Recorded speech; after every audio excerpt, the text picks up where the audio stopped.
전설야담, 샘물에 비친 얼굴. 옛날 경기도 광주에 도시성을 가진 부자가 아들 형제를 데리고 살았습니다. 큰아들은 몸이 튼튼하지만 공부하기를 싫어했으며 심술이 많은 반면 둘째 아들은 몸이 허약했으나 글 읽기를 좋아하고 마음씨가 착했습니다. 도부자는 대조적인 성격의 두 아들 중 둘째 아들을 더 사랑했습니다.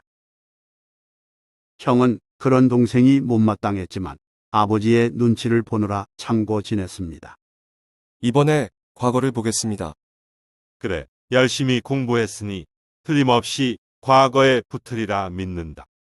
그러나 과거 시험을 얼마 앞둔 어느 날 도부자는 갑자기 세상을 떠났습니다.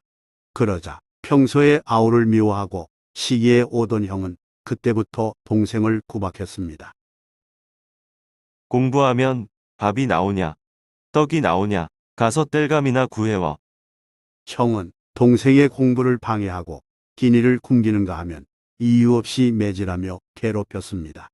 동생은 형이 시키는 대로 산에 가서 해질 때까지 나무를 해온 후 밤에 몰래 공부를 했습니다.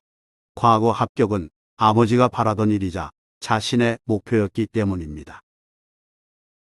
아버님이 나를 더 사랑하셨기에 형님이 질투를 느끼는 것이지 형님도 나를 사랑할 거야. 하지만 형의 본성은 그렇지 않았습니다.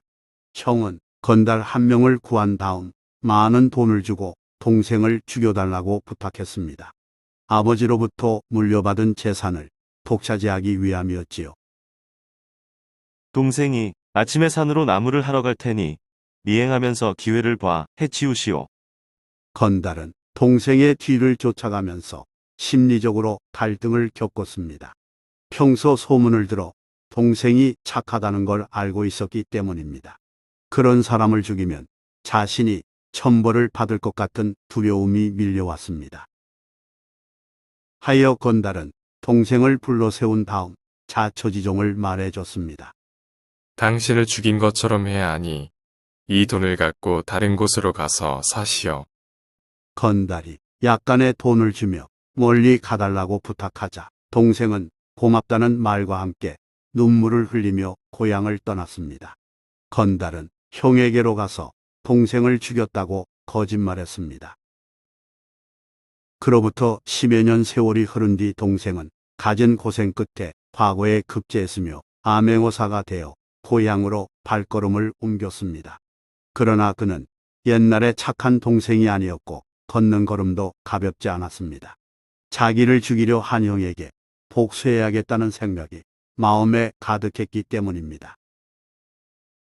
동생은 아버지 묘소를 성묘한 후 형에 관한 소식을 염탐했습니다. 그동안 형은 그 많은 재산을 모두 써버리고 투전판을 돌아다닌다는 소식이 들어왔습니다. 아버님이 그토록 힘들게 모은 재산마저 탕진하다니 도저히 용서할 수 없다. 동생은 광주 부윤을 찾아가 자기 신분을 밝히고 살인교사죄로 형을 잡겠노라 말했습니다. 동생은 걸음을 재촉하다가 우연히 맑은 샘물을 발견하고 잠시 목을 축이려 했습니다. 그런데 물을 마시기 위해 엎드리는 순간 동생은 물에 비친 자신의 얼굴을 보고 멈칫했습니다. 10년 전 자기를 사사건건 괴롭히고 급기야 죽이려 했던 형의 얼굴과 너무 닮았던 까닭입니다. 복수기가 따로 없구나. 동생은 복수에 사로잡힌 자신 역시 10년 전 형과 다를 바 없다고 생각했습니다. 이 또한 무섭고 잔인한 일임도 깨달았습니다. 동생은 형을 용서하기로 결심한 후 발걸음을 돌렸습니다. 이 일이 세상에 알려지자 사람들은 그 물을 낙성정이라 불렀는데 송사하는 자가 이 물을 마시면 재판에 지는 물이라는 뜻입니다. 한편 낙성정은 남한산성의 서장대 아래쪽에 있는 우물을 가리키는데 이 우물이 언제부터 있었는지는 알 수 없습니다.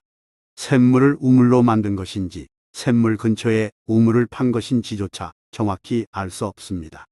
다만 그런 일이 있었다는 전설만 전해 내려오고 있습니다.